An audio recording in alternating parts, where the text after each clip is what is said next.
Okie dokie, let's talk about rhombi and squares. Today you will recognize and apply the properties of rhombi and squares. What is a rhombi, you may ask? Well, it is a rhombus. It is the plural for rhombus. Bet you didn't know that. Now you do. There you go. All right. So what do we want to start off with? So what makes a rhombus special? Well, a rhombus is a parallelogram with all four sides congruent. Where we said a rectangle was a parallelogram with four right angles, we have a rhombus which has a parallelogram with all four sides congruent. Are there some special theorems? Well, why? Yes, there is, and here they are. Theorems, specifically about the diagonals of a rhombus.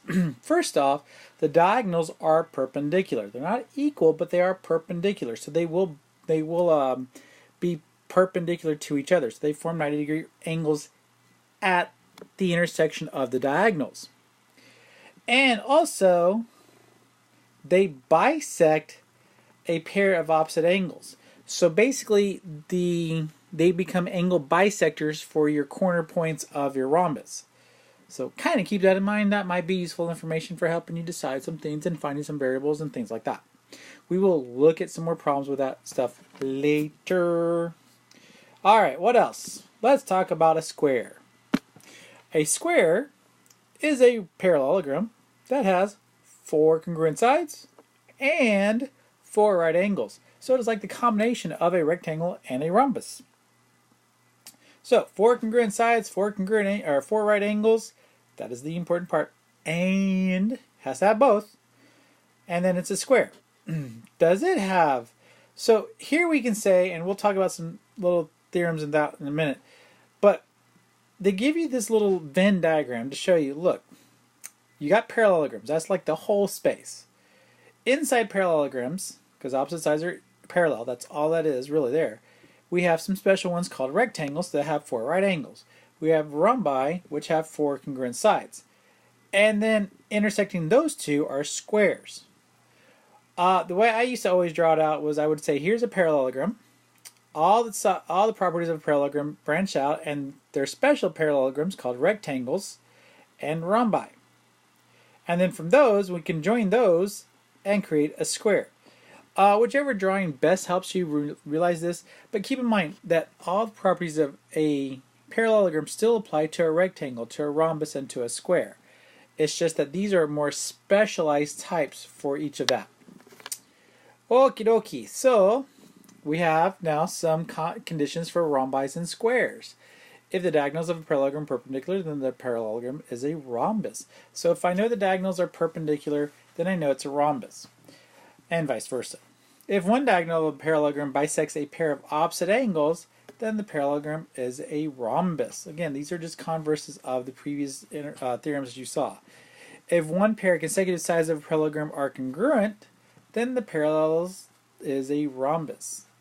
So notice here that they're saying if the two sides next to each other, not across, but next to each other are congruent, then you know it's going to be a rhombus, which means that all four sides are going to be congruent, because we're already saying this is a parallelogram, and a parallelogram, opposite sides are going to be congruent. If a quadrilateral is both a rectangle and a rhombus, then it is also a square.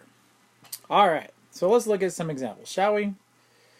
Okie dokie. So we're going to say here we have a parallelogram. Actually, we're going to say this is a rhombus. And we're going to use properties of that to help us answer some questions. So we're going to use this to find some values. There's some different ways that we can ask this question, and I'll go over this more with a worksheet.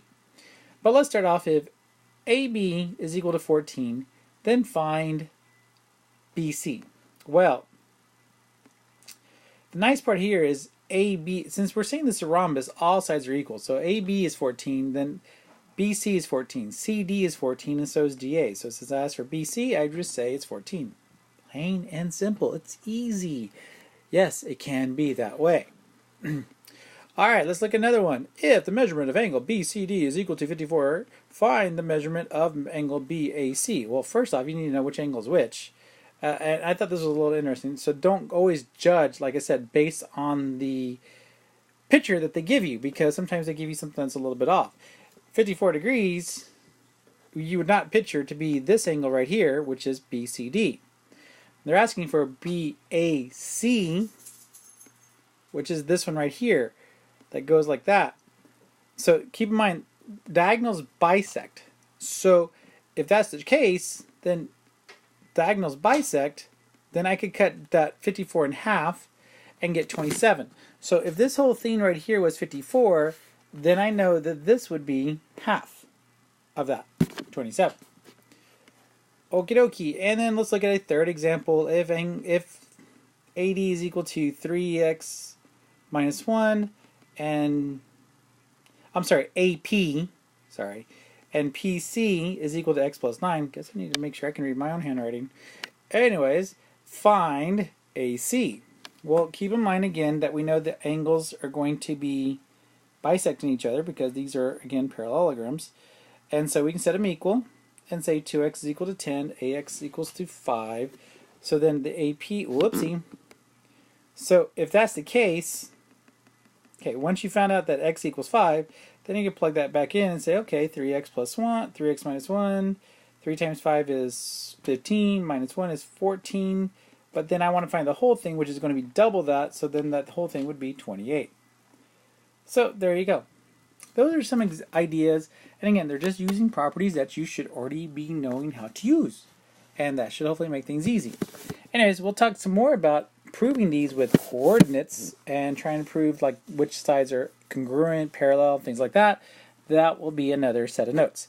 Thank you so much for your time. Y'all take care.